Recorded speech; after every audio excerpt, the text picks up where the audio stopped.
안녕하세요. 선아원장쌤입니다. 여러분의 자기계발과 성장을 도와주는 선아원장쌤입니다. 반갑습니다. 자, 오늘은 건강의 배신이라는 책을 가지고 나왔습니다. 자, 무병장수의 꿈은 어떻게 우리의 발등을 찍는가? 바브라 에르나이크지엄, 조영 옮김, 부키에서 나온 책입니다. 자, 이 책을 보면요, 굉장히 과학적인 부분, 조금 어려운 내용들이 많아서 그런 부분들은 좀 제외를 하고, 제가 리뷰할 내용들은 성공적인 노화를 위한 조건이라는 그런 제목들, 이런 제목들을 속에서 제가 책을 한번 읽어보겠습니다. 건강하고 날씬해야 하며 자신의 몸을 통제할 수 있어야 한다는 압박은 나이가 든다고 없어지는 게 아니다. 실은 점점 더 집요해진다. 친구, 가족, 그리고 의사들은 나이 든 사람에게 건강에 좋은 음식을 먹으며 헬스클럽에 가 운동을 하라고, 아니면 최소한 매일 걷기라도 하라고 잔소리를 하기 시작한다. 당신은 수십 년간 스트레스가 육체 노동자인 경우 수십 년간의 격렬한 육체 활동이 끝나면 안락의자와 해먹이 자신을 기다리고 있을 거라고 상상할지도 모른다. 하지만 그렇지 않다. 자신을 기다리고 있을 거라고 상상하고 있지만 당신은 미래의 워킹머신이나 근력기구를 붙들고 있을 가능성이 더 크다.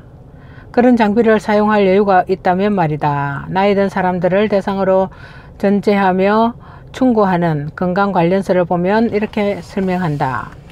당신의 남은 생애 동안 일주일에 6일간 운동하라. 미안하지만 그게 전부다.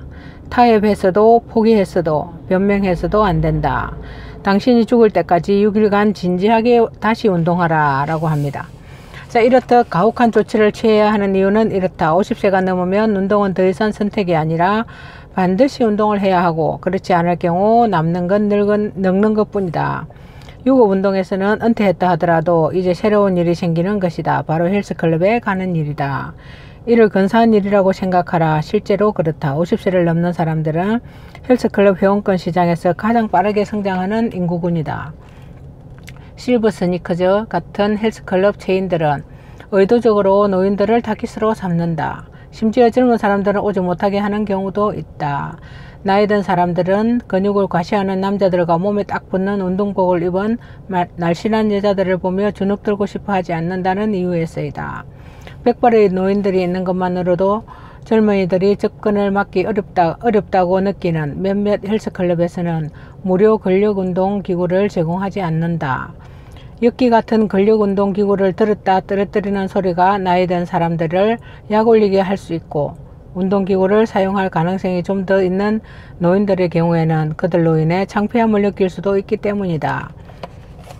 자, 내가 다니는 헬스클럽은 모든 연령대를 위한 곳이지만 운동이 더 이상 선택이 아닌 50세 이상 회원들이 훨씬 더 많다. 좀 더 열정적인 사람들은 피트니스 요법의 일환으로 헬스클럽을 활용한다. 그들은 마침내 아침에 수 킬로미터씩 달리기를 하거나 자전거를 타고 헬스클럽에 온다.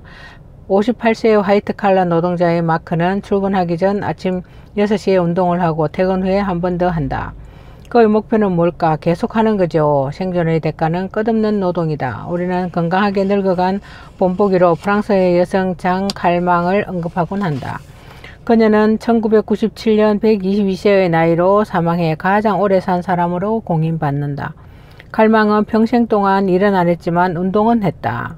남편이 살아있는 동안 부유했던 그들 부부는 테니스, 수영, 펜싱, 사냥, 그리고 등산을 즐겼다라고 합니다. 그녀는 85세에 펜싱을 시작했고 요양병원에 있었던 111세 때에도 휠체어에 앉아 체조를 하는 것으로 아침을 시작했다라고 하네요. 식이요법과 관련된 정보를 얻고 싶은 사람은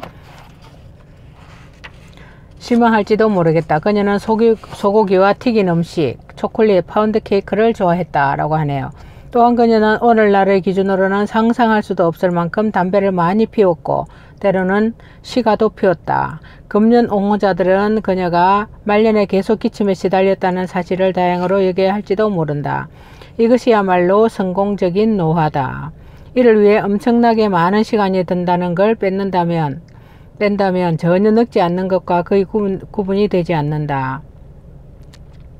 자, WTO는 2012년 세계보건의 날을 건강한 노화에 바쳤고, 유럽연합은 12년 유럽인의 활동적인 노화를 위한 해로 지정했다. 북미와 서유럽에서는 건강한 노화, 활동적인 노화, 성공적인 노화를 위한 센터가 넘쳐난다.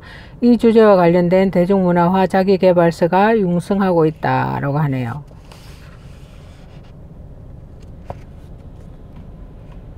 자, 운동에 관해서도 우리는 정확한 지침을 얻을 수 없다. 앞서 언급한 책과 같은 일부 출처에는 회당 45분씩 주 6일 같은 식으로 대략적인 운동량을 말해주면서 심혈관 운동이나 근력 운동을 어떻게 나눠야 하는지 정도만 명시하고 있다. 하지만 대체적으로 혼란스럽고 애매모호한 뿐이다. 종종 우리는 조금이라도 움직이는 것이 생명을 연장시킬 수 있다는 근거하에 그저 활동적이 되라거나 움직이라는 말을 듣는다. 4분의 1마일씩 주파하지 못하더라도 어쨌든 달려라. 달릴 수 없다면 걸어라. 계속 움직여라. 주로 앉아서 일하는 사람이라면 책상에서 몸을 꼼지락거리기라도 하면 도움이 될 수 있다. 목적지에서 한 블록 정도 멀리 주차하는 것도 좋은 방법이다 라고 하네요. 중년의 한 여성은 이렇게 말하기도 한다. 나는 미친 듯이 움직여요. 가만히 앉아서 쉬고 있으면 아무것도 하지 않는 것에 대한 죄책감을 느끼거든요. 아무것도 하지 않는다는 것은 노화와 같은 것이고 건강과 장수는 끊임없는 활동을 통해서만 획득할 수 있다. 이 경우 파킨슨병의 떨림조차도 낙관적으로 보자면 칼로리를 태우기 때문에 건강에 도움이 되는 운동의 한 형태라고 할 수 있다 라고 합니다. 당신이 하지 말아야 할 일 중 하나는 말하자면 가만히 앉아 건강한 노화에 관한 책을 읽는 것이다 라고 하네요. 무조건 움직이고 끊임없이 운동하라는 내용인 것 같습니다.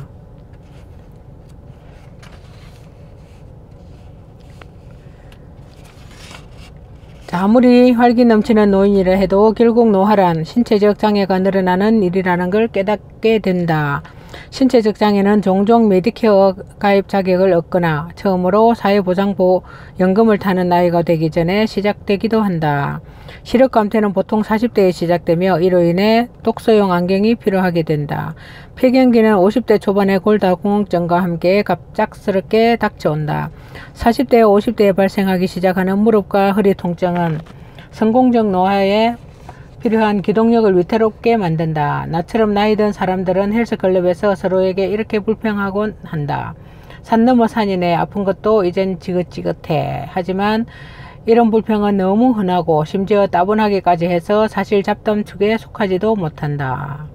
자, 미국 인구조사국에 따르면 65세 이상 인구의 약 40%는 최소 하나 이상의 장애로 고통받고 있으며 그들 중 3분의 2는 걷거나 경사면을 오르는데 어려움을 겪고 있다고 합니다. 우리는 가끔 관절염이나 근육 손실에 항복하면서도 계속 잘 버틴다. 또한 중대한 말하자면 2주 이상 노력 중지는 파국에 이르는 갑작스러운 쇠약으로 이어질 수 있다는 것을 늘 인지하고 있다. 우리는 되풀이해서 이런 말을 듣는다. 나이가 들어서 활동적이지 못하게 된 것이 아니라 활동적이지 않아서 나이가 드는 것이다. 만약 아무런 장애 없이 오래 살 수 있다고 상상한다면 영생이야말로 분명 더 매혹적인 목표가 될 수 있다. 하지만 실리콘밸리의 억만장자들로 대표되는 인구 통계학적 극소수들 외에 생의학적으로 비약적인 발전이 이루어지지 않는다면 그 누구도 간병인이 먹여주고 볼일을 도와줘야 하는 생명 연장에 관심을 보이는 사람은 없을 것이다. 보다 겸손하게 말하면 성공적 노화 목표는 종종 생의 마지막 몇 년간의 병적 상태를 줄이는 것으로 묘사된다 라고 합니다. 자, 오늘은 건강의 배신이라는 책을 리뷰해 드렸습니다. 지금까지 함께 해주신 여러분 감사합니다. 다음에 더 좋은 콘텐츠로 다시 찾아뵙겠습니다. 안녕히 계세요.